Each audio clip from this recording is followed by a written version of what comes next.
Well, Bryce Huff might officially be out, but hear why Jalyx might not be the only solution to replace him, as the Birds executed a number of roster moves yesterday in response to the injury. Plus, Jalen Hurts revealed Philadelphia's new plan to try to keep him healthy for the playoffs, and Quinyon Mitchell, he's been hearing the noise and confirms he likes it. I'm Thomas Mott. This is The Thomas Mott Show.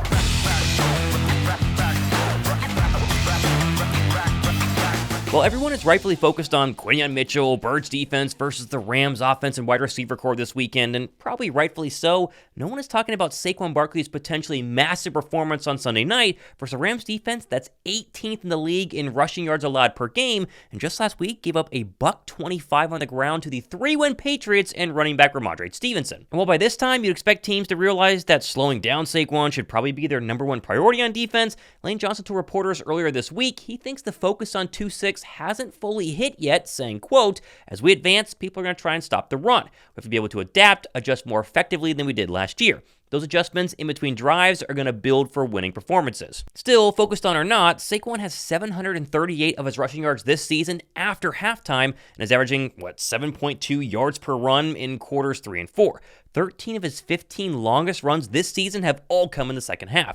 So, yeah, maybe teams start to kind of figure out Saquon of the Birds' rushing offense, but they're number one in the National Football League right now on a heater, and I think Saquon is probably due for another massive game on Sunday night. Drop a like down below if you agree. Oh, and staying with Saquon, his iconic reverse hurdle versus the Jacksonville Jaguars, it's already been added to the current Madden football game, which, let's be honest, is pretty awesome to see. Although if you're actually a current fan of Madden, like I know a bunch of you guys are, this might be a little infuriating as the game itself is pretty broken. They just can't fix it. It's been really bad recently. And the developers still found time to put Saquon jumping backwards over people into the game instead of fixing the major problems. Also, the winner of the Saquon Barkley or Zach Bond or Quinyon Mitchell jersey is officially at TopShota8856. So, Top Shot, go down below in my description box, shoot me an email, prove it's you, details as usual. Watch out for scammers, but congratulations, you won. Also, if you didn't win, have no fear. Monday, I'm going to announce an Eagles ticket giveaway happening, so be sure to subscribe for that one. I'm going to try and celebrate getting close to 70K subs. I think I'm going to hit it pretty soon, but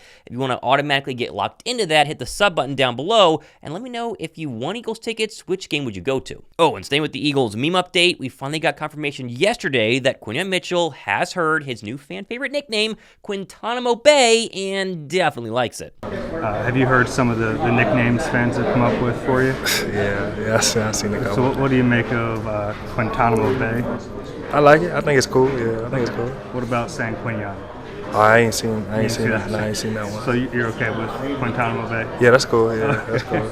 Also, Black Friday is almost here, which means some of the best deals of the entire year are coming up in just a couple of weeks, unless your channel sponsor, Raycon. They have amazing deals on premium audio every single day of the year, and right now, viewers of my show can get 30% off site-wide. Raycon's latest everyday earbuds recently dropped with a ton of new features for every audio lover. For instance, they have a 32-hour battery life and multi-point activity so you can pair two devices at once. Plus, my absolute favorite feature has to be the active noise cancellation on these things because I fly a ton, just came back from Philadelphia. Using these on a plane is unbelievable, and they're super comfortable, especially for long flights. They go right to the ear, and boom, the fit perfect, the seal perfect, and they are super comfortable. Oh, and they come in a variety of awesome colors instead of just your typical black or white. These Raycon earbuds come with a protective case as well, which also acts as a wireless charger, so you just take your wireless charging pad, set them on, and you'll get up to 90 minutes of playback time in just about 10 minutes of wireless charging. Viewers of my show can go to buyraycon.com/Thomas Mott to get up to 30% off site-wide on any of your purchases. That's right, 30% off any purchase you make on Raycon's website. Just go to buyraycon.com/Thomas Mott. Now, of course, the big news yesterday that I broke on YouTube is that Eagles edge rusher Bryce Huff is officially undergoing wrist surgery this morning and will be out for an extended period of time, potentially for the rest of the regular season. Now, Nick Sirianni explained to reporters shortly after the announcement that the injury has been lingering and surgery was basically eventually deemed the best option to get Huff back to full strength. Yeah, he will be, and he's really done a good job of battling through. But this will help him get some more, hopefully help him get some more function in that hand, and we'll see as the season continues. But just can't say enough of how he battled through and tried to keep going through it. So hopefully this helps him. Now listen, I get it. Huff's been the most polarizing Eagle this year, mainly due to the fact that he was a $17 million free agent addition and yet has had a very underwhelming, basically non-existent start to the 2024 season. Although since the injury and obviously the loss of reps the past few weeks, he's actually played better than a lot of people are giving him credit. For instance, Huff versus the Cowboys with a bad wrist on just 10 snaps had 2 pressures, 1 strip sack, and a 20% pass rush win rate. A far cry from what I think a lot of fans expected Huff stats to be since the demotion. It's really not been that bad. Now again, it's not been $17 million a year good, and so clearly that's why the frustration looms and why a lot of people are saying that losing Huff is not a big deal. It's still definitely a loss. I would much rather have my $17 million a year free agent addition, the biggest one they had this offseason, on the field instead of standing on the sideline with his wrist all bandaged up. But my hope is he can come back for the postseason and be healthy and win in pass rush situations, I guess. Still, the good news is the Birds are positioned very well behind him with guys like Nolan Smith and Jalyx and, of course, the ageless wonder Brandon Graham. No one will benefit from Huff being out more than Nolan Smith, who already basically took over starting reps anyway, and the past few weeks has performed way better than a lot of us expected. Man, what a guy that's been able to, handle the ups and downs, not getting a lot of reps early on in his career because of the depth that we had at that position, to now really being a big-time contributor. Patience of everybody. Just, hey, it takes time. It takes time. And if you got the right people, like Nolan is, Nolan deeply cares about being good at football. Nolan loves football. Nolan is tough as we got. He's one of the toughest guys we got on this football team. He plays as hard as anybody in the National Football League. As far as the rookie Jalyx goes, well, he actually missed practice yesterday with some sort of ankle injury and was only seen here working out off to the side and basically didn't practice. No idea if Hunt's injury is significant or not, if he'll play Sunday or not, but everyone keeps claiming that he's about to get a boatload more snaps because of the Huff injury, and I don't disagree, but maybe we should slow our roll a little bit if you believe Nick Sirianni here. Jalyx takes on a bigger role here? We'll see. We'll see how that goes. We got some guys, obviously, with all these guys, and really like our room. They've been playing at a really high level. We think Jalyx, we obviously, drafted Jalyx because we liked his skill set. Jalyx has been doing a lot of good things on special teams.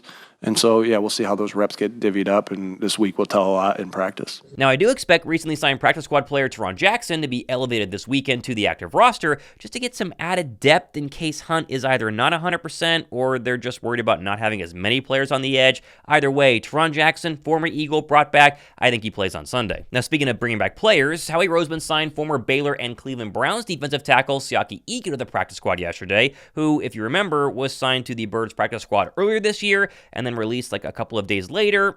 Well, now he's back. Clearly, Howie wanted to address defensive line depth, especially with Huff going down. I know he's a D tackle, but they like Ika, and I do too. Going back to the injury report, though, DeVonta Smith yesterday did not practice with a hamstring injury that seems to be a lingering thing, as Tim McManus showed yesterday on Twitter with this video of Smith very gingerly walking off the field following the Commanders' win.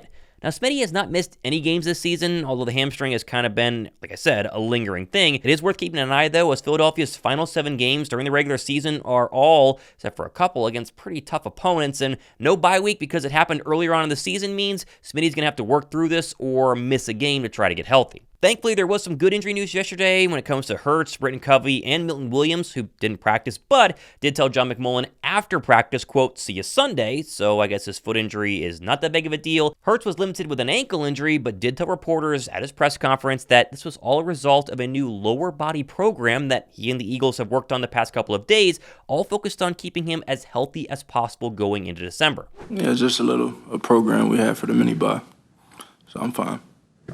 What do you feel like you're getting out of that? Do you feel stronger? Do you feel like it's helping?